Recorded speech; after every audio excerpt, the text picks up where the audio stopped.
be saying, oh, they're married with children. Because I'm not married, you cannot tell me about it. Don't shut the fuck up. Stop talking about it. Shut the fuck up. Yes, you shut the fuck up. Let's end this now, guys. I ain't wanted to fuck my man.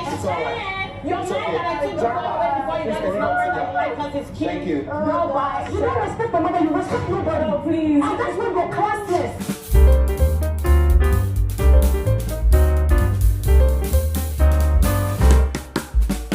You know, when the host Nani said to Tutupie in the first part of the reunion that, oh, Tutupie, I've got you, don't worry, I've got you. I'm just paraphrasing now, I can't really remember how he put it, but he literally had told Tutupie, I've got you, I've got you.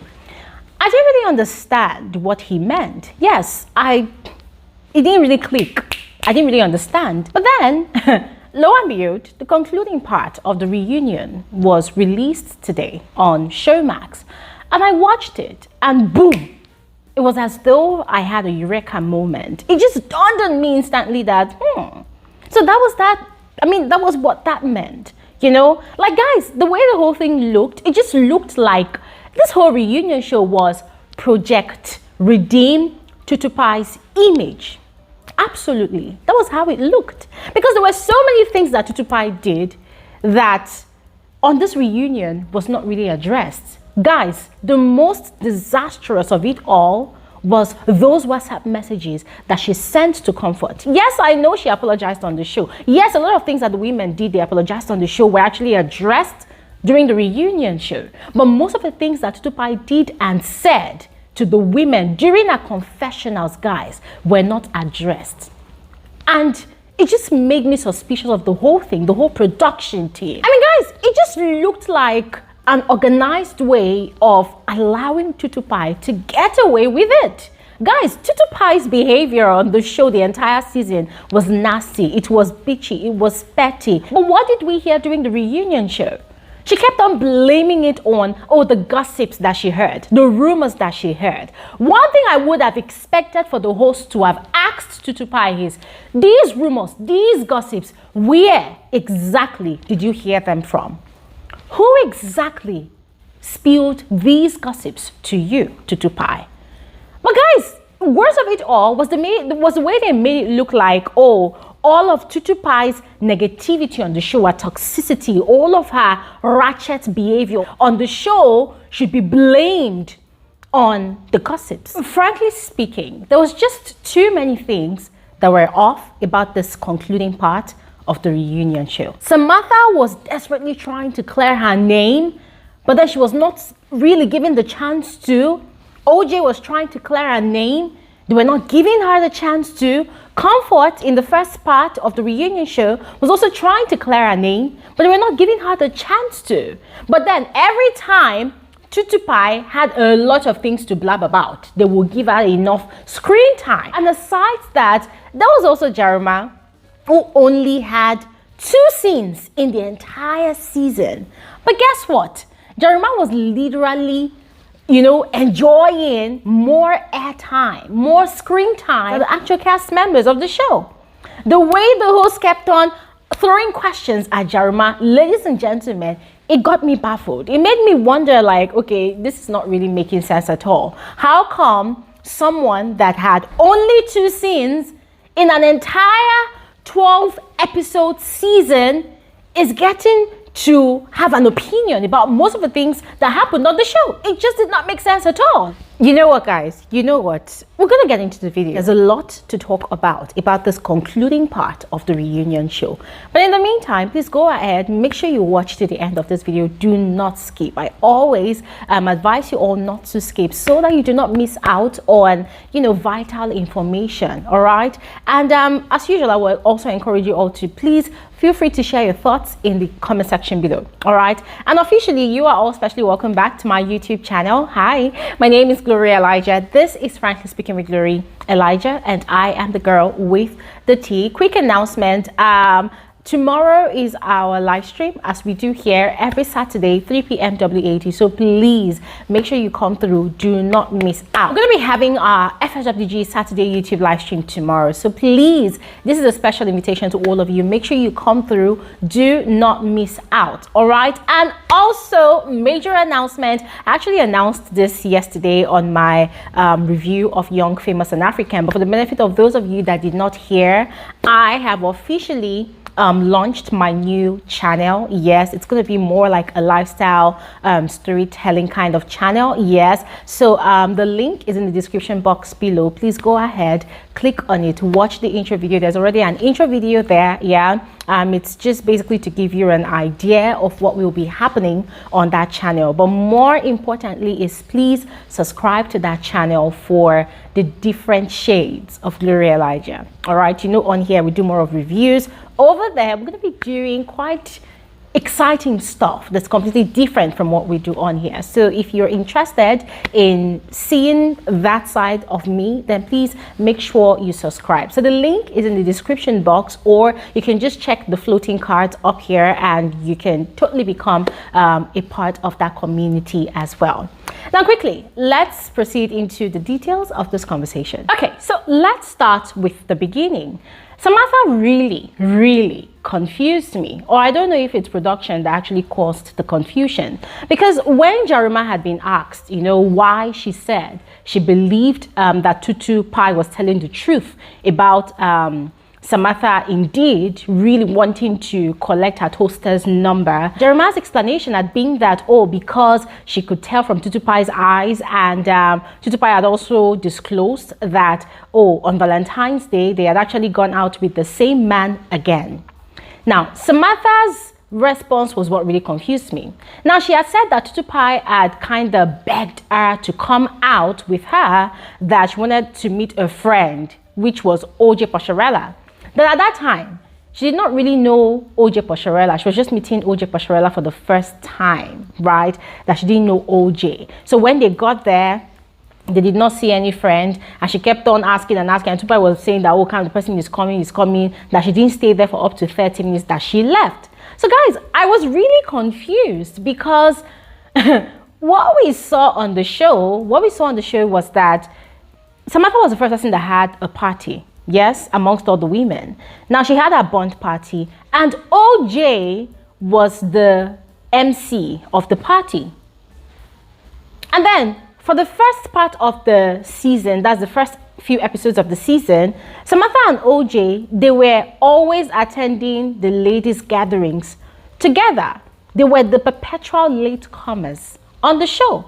So I was really confused. I was wondering, like, okay, if Samantha is saying that she did not know OJ, she was meeting OJ for the first time, how come all of these things actually came into play? Could it have been the way that production actually edited the show to make it look like Samantha and OJ Posharella were actually best friends? Because that was the impression they gave us. They made it really look like OJ and Samantha were actually best friends, and were just coming into the circle, and OJ was kind of trying to, you know, introduce Samantha into the group. Guys, what do you think was going on there? Because I was genuinely confused. And then I just really felt sad for Tutupie when she returned back to set, and it was just Princess and the host that were singing her a happy birthday song. You know, the rest of the women had this stone cold look on their faces, and I could not really blame them, because hey, if you've been very bitter and spiteful and toxic to people around you, tell me how you're going to celebrate you on your best day.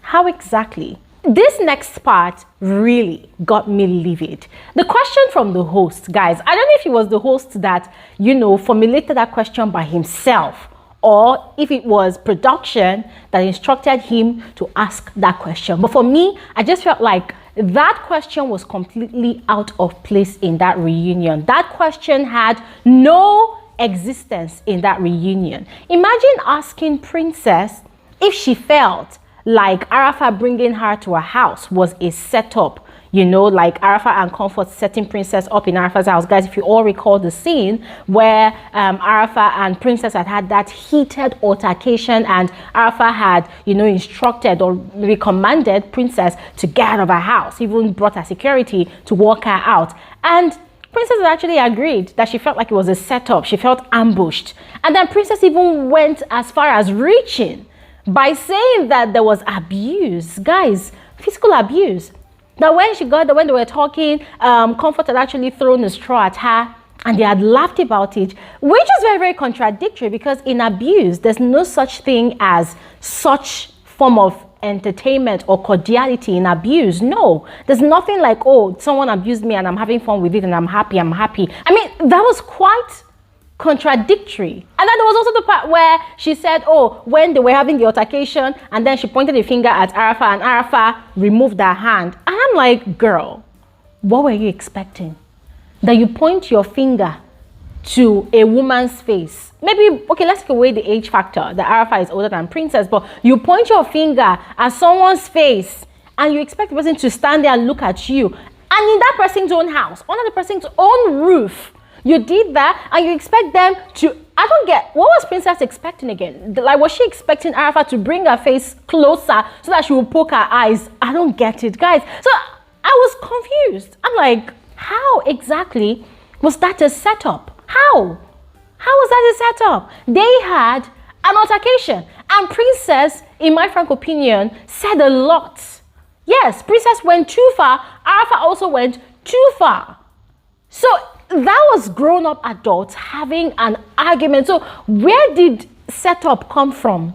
Where did ambush come from? Ladies and gentlemen, I am confused again. Please, what exactly did you see? How would you even judge that whole scenario? Do you honestly think that Princess was set up? Do you honestly think that that was an ambush? Do you honestly think that Princess was abused? Because I felt like that was just a strong word to use. There was no form of abuse that happened right there. So please tell me, what exactly did you see? On the next matter, I found it offensive when, once again, OJ referred to Princess's upbringing. I felt like that was very, very offensive and an insult to the Princess's mother, whom she's always claiming to have high regards for. I'm thinking, no, if you really respect Princess's mother, you would never reach that far, you know, to downgrading Princess's upbringing. That is all shades of wrong. That was very, very offensive, very, very offensive. And it even made me question OJ's own upbringing, because if your upbringing is stronger, you will not refer to, you know, Princess's mother's upbringing of Princess in that manner. I mean, guys, it was all a simple question. The host had asked her what she felt about Princess's reaction, how Princess had behaved, you know, with the whole Arafa situation. And yes, that was her opinion to say that, oh, she felt like Princess overdid it. But then going as far as saying that, oh, that's why I referred to the upbringing, guys, I felt like that was just a big no-no. That was her reaching too far for what is not there, for what does not exist. And I love the way Princess, you know, called her out on her bullshit. Because I'm thinking, no, you keep on saying that you respect this girl's or this woman's mother, but you constantly referring to her upbringing, that is just hypocritical of you. I mean, guys, if I just say so myself, Princess might be very, very vocal, very, very loud, very, very opinionated, has a strong personality, but I do not think she actually lacks home training. As a matter of fact, I think she's a very, very cultured woman. Very, very cultured. I mean, it's very, very evident in the way she does things. As I said, she might be loud, but that does not take away the fact that she's very, very cultured and well-trained. Then, Princess had revealed that after a certain episode, Arafa's cousins had gone onto the Sherry Max page and were trolling her in the comment section. And I'm like, how ridiculous could that be? I mean, it's a show at the end of the day, right? And it's not like Arafa was actually innocent all through. So why would Arafa's cousin go and troll Princess if that was what it was? Yes, now according to Arafa, they were just expressing their opinion, but then we are adults here. We know what trolling means. So there's a difference between sharing your opinion and actually trolling. Yes, trolling is quite extreme. You go to the extent of calling the person names, of, you know, cursing out the person. So if that was what Arafa's cousins did, then that was just very, very low. Very low. But if they were actually expressing their opinion without insulting Princess, then that's quite different. But do I think that was actually necessary? Absolutely not. That was not necessary. I mean, you can defend your family member, you can defend your relative, you know, because they featured on the show, but going as far as trying to show solidarity, trying to show support and allegiance by going to want to pull down via curse words other cast members of the show, that was just completely, guys, I don't know, but it doesn't really make sense at all. Now, I was really disappointed in the way the host handled the next part of the question, right? So something significant happened. OJ had spilled that there was something she and the rest of the women, with the exception of Samantha, always did on the show. That they would always say something was fake. They would always tell fake stories or something like that. Guys, that was a very, very interesting revelation. Yes, because remember, I especially had a lot of questions whilst the season was still on, you know, like this thing happened, what's the truth behind it, what's going on? Oh, we hope we're going to learn about more of it, you know, during the reunion. And then lo and behold, OJ made such a significant revelation on the show. I was expecting the host to probe further, you know, ask her, oh, what do you mean? Tell us what you mean. Explain, give us scenarios, point out scenes where you guys are actually told such a lie or maybe told such fake stories on the show. But guys, there was no follow-up on that spillage. Hey! I was pained. Guys, I was genuinely pained. And I'm like, how is it that these people do not recognize when these people are actually spilling the tea? Ah, guys, it was painful. Another thing that got me about the second part of the reunion was how they tagged Arafa as the one that always calls everything fake, right? And I'm like, but there was also Tutupie. Tutupie was the one that was also always tagging people, especially, to be fake. Why weren't they throwing questions at her? Doesn't really make sense. Anyways, they were referring to the whole scene in Lagos where OJ had been displaying her jewelries to the women, and Arafa Tutupie had said during their confessionals that it was fake and all whatnot. And Tutupie had finally admitted that no, she now believes that OJ sells real jewelries, and she was asked how she knew that. So she said that she had actually had a conversation with a man, and the person had told her that, oh, OJ actually sells XYZ. OJ even sold a Rolex. Oh, told her about OJ's kind of clients, and that was where she now believed. And she was like, oh, before it was because of the gossips and rumors and things that she heard about OJ that actually informed the jabs that she kept on throwing at OJ. And guys, that was where I became really mad. Because I'm like, girl, you don't know this person that well, but you were hearing rumors, you were hearing gossips. You had the opportunity on the show to get to know this person better. But instead of you to take your time to know this person, you were aiming for Queen of Shades on the show.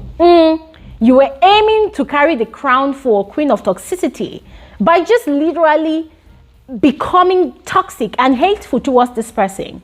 And now here you are seated and admitting, the audacity for me, admitting that it was all the rumors and the gossips that you heard. How shameful. Now, this is the part that blew my head. So the host asked Tutupie that, oh, so do you think that warrants an apology? Like, do you think you have to apologize to OJ? And Tutupie said yes. Guys, we did not see anywhere where Tutu had actually apologized to OJ. But before we knew it, the host was turning to OJ and saying, oh, OJ, something significant just happened just here. Do you, Tutupie just apologized. Do you accept the apology? And OJ said yes. And I'm like, where exactly is the apology? Where is the apology? And you know, the same thing happened even with Comfort. When Tutupie was supposed to apologize to Comfort or something like that, and there was no apology offered. Like, guys, what the hell? When the host addressed this next issue, did not really sit well with me. Once again, I was just mad at it all. Yes. So it was about the whole conversation of OJ not having a house or a roof over her head. Guys, if you all recall at OJ's what was it called? OJ's Arabian party, when Tutu are taking aside Princess and was spilling a lot of nasty gossip about OJ, that, oh, word on the street, OJ leaves her things all over the place on the floor, blah, blah, blah. OJ was kicked out of the house by Arafa and her husband, blah, blah, blah. Ladies and gentlemen, if you all recall, it was Tutupie that was spilling that dirty gossip to Princess. And Princess was trying, you know, to defend the whole situation, but not heavily, right? So the host was now throwing the question at Arafa that, oh, did you really kick this person out of the house? And Arafa clearly explained herself that OJ's rent was due, and they told OJ, they never told OJ to leave. But it was Tutupie that embellished that gist and made it look like Arafa had told her that they kicked OJ out of the premises of the house. So I was actually expecting the host to ask Tutupie where she got that, you know, description of the gist from. But the host did not ask. So Tutupie was able to get away with that. And then when she had the floor to speak, she maintained that, oh, it was all the gossips that she heard about OJ. And if I was the host, that's what I would have asked. I will ask Tutupie that you keep on referring to the gossips. Where did you hear these gossips from? And when you heard these gossips, what exactly did you do, you know, to find out for yourself if these gossips were true or not? Looking at the fact that you have gotten the chance or the opportunity to be on the same show with this person, did you try, did you even make an attempt to find out for yourself instead of peddling further the gossips to other people? I mean, Princess was the only one that we saw her spreading that negative gossip to. What about other people that were not on the show that she probably must have had the conversation with? How does that even make sense? Now, whilst all of these conversations were going on, of course, there were heated arguments here and there. Samantha was still desperately trying to clear her name. And it was really annoying once again that she was not being given the chance to clear her name. Yes, now Tutupie was coming with this blackmail card that, oh, is it because you people are married with kids? You think you can come and tarnish my name? Is it because I'm single? And I'm like, girl, nobody was tarnishing your name. You were the one literally tarnishing people's names on the show. So which one is this blackmail card of, oh, because they are married? No, you are the one doing these things. So stop trying to play the victim here. Now, Samantha was finally given the floor to defend herself, and she maintained that she never tried to get Tutupie's toaster's number. However, since Tutupie kept on basing all the jabs and all the nasty things that she said and did on the show on gossips, that where exactly, you know, did she hear from these so-called streets that she kept on referring to, right? That where exactly did she hear that she sleeps with small boys? And guys, that was the question I was expecting the host to ask Tutupie. But I'm glad that Samantha did the asking, because Tutupie could not give the answer to that question. And it kind of resulted in an altercation. Now, Tutupie was maintaining that, oh, it was before she met Samantha that was the gossip, that was the rumor she heard, that there was, I think there's this event that Tutupie hosts in Abuja there. She said, oh, Samantha had actually attended the event, that she even took Samantha's picture and posted it on her Snapchat, yes, so she knows Samantha. Before, Samantha was saying that they don't know each other. Tutupie is saying that it's a lie, that they know each other. And then Tutupie started threatening that, yes, of course, Samantha indeed sleeps with small boys, and she was going to go ahead to release the name of one particular one. And Samantha was daring her to say it, but she did not say it. Yes, Jeremiah was going to have to tell her it's okay, it's okay. But guys, I'm like, nah. If indeed Samantha sleeps with small boys, and Tutupie has the receipts, woman, go ahead and spill. Make we rest once and for all. Because if you keep on holding back that information, it ends up becoming a cheap blackmail. So if indeed you have the name of the person that Samantha sleeps with, my dear, release the name. Let us know. Let us hear. Samantha is not begging you not to talk. She said, spill. So spill. And then in the midst of all of that altercation, Tutupie for the second time walked out of the set. She said she was going to take her tea. It was time for her tea. And I'm like, okay, that was not just giving at all. That was not giving at all. I mean, I know that when you watch reality TV shows reunion, right, there's always that one person that will probably have been prompted to walk out, you know, to give that dramatic effect. So the first time, yeah, I felt the drama. But the second time, to go and drink tea did not really make sense at all.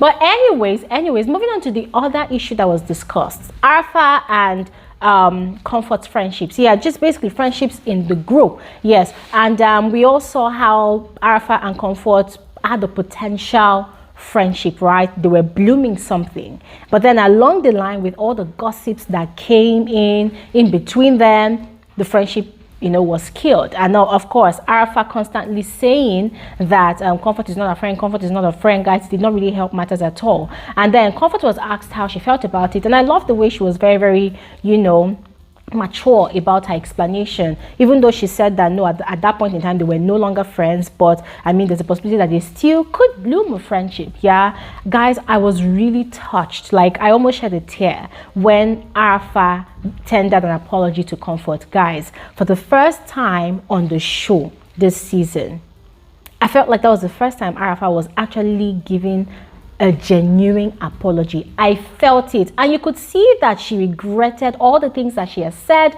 and done to Comfort. Yes, because she said by herself that on the day of her wedding, there were only 2 people in a bridal train that she did not know, and that was Comfort and one other person. Yeah, and Comfort is her husband's friend. So Comfort is literally family to her. And guys, I'm wondering, like, somebody that's been with your husband as a friend, you know, being with your family all this while, and you came on the show and you pulled all that stunt that you pulled, all for what exactly? But then, good thing is, the past is the past, and I'm happy that she gave that apology. I mean, guys, if we all recall the final episode of the season, that was the apology that Comfort had been waiting for, because she knew indeed that Arafa had not been fair to her. So the apology was given, and they actually said that there was hope that there just might be a friendship blooming between them. But we're gonna have to keep our fingers crossed about that one, because with these women, you never know. Now, unlike me, who sees Arafa's apology as genuine, Princess on the show did not think it was actually genuine. According to her, Arafa was only apologizing because she was getting trolled, you know, for a nasty attitude towards Comfort all through the show. And guys, I couldn't really form an opinion on that, because hey, there was something that happened whilst the show was getting aired. At some point, it felt like Comfort was ostracized by the rest of the women. Yes, when the first 2 episodes was aired, yes, you could obviously tell that Comfort was no longer a part of the group of some sort. I don't know if Comfort removed herself or the women kind of, you know, sidelined Comfort. So Princess might have a reason for saying what she said, but hey, I don't know. I wasn't there. This was the part where I was expecting the host to address all that nastiness that, you know, Tutupie sent to Comfort via WhatsApp, but then it was never addressed. But anyways, she was asked if she felt like there was a possibility of a friendship between both of them. She was like, that was all about the gossip and all the nonsense that was happening. That she just literally gave an excuse, a very, very lame excuse. Because guys, I don't really understand how the host or even production thought that they could pull out such a reunion show and get away with it, because we saw how toxic and hateful Tutupie was towards Comfort from, I think, from episode 2 of the show till maybe the 10th episode or 11th episode, and it just did not make sense at all. In that conversation, Tutupie had agreed to apologize to Comfort, but we did not see her tender any apology, which again did not really make sense to me, because I was wondering, like, okay, what would it have taken for the host to have, you know, told Tutupie to, at that point in time, tender the apology to Comfort? What would he have taken? But frankly speaking, I doubt if that is ever going to happen, because I can't remember if it was after the season ended or if it was after the first part of the reunion aired. Tutupie had, as usual, taken to Instagram to go and write a long episode, right? And in a way, I kind of called her Comfort again. So I'm going to be frank with you all. I'm not really looking forward to any sort of friendship brewing between Comfort and Tutupie. If it happens, all well and good. But am I going to think it's genuine? I don't know what to think about that. Now, Princess had a breakdown during the show. Yes, she broke down in tears. Okay, not that she broke down in tears. She actually shed some tears because she was reminded of how her friendship with Tutupie had gone south back in South Africa during their Cape Town trip. And she had been asked why she had cried, and she was explaining that it was just overwhelming, the whole situation on the table, all the drama, that she felt like everybody was a hypocrite, everybody was pretending. And I love the very intelligent way Comfort had responded to that when asked. Yes, because guys, hypocrisy is different from an underwhelming feeling of expectation. So if you're expecting things from people and they don't deliver, it doesn't make them hypocrites. No. Then OJ maintained being a 40-year-old virgin. Now guys, this is still in the light of Tutupie claiming that OJ takes it in the ass. Now once again, I was expecting the host to have questioned Tutupie about that. She was the one claiming that she has receipts that OJ takes it in the ass. So I was expecting the host to question her about it.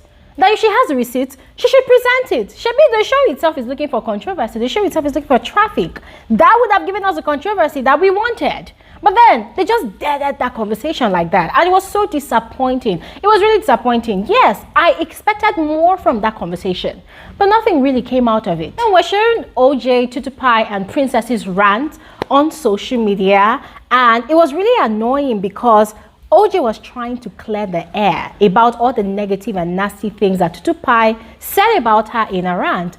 But the host said there was no time. I mean, frankly speaking, the reunion did not really cover much. Yeah, there was just so many repetitive conversations. The key and valid questions that should have been asked were not addressed. But anyways, this is just my frank opinion. I would love to hear yours, so please go ahead and share in the comment section below. And I'll see you guys on another episode of Frankly Speaking with Gloria Elijah. Have an amazing day. Bye.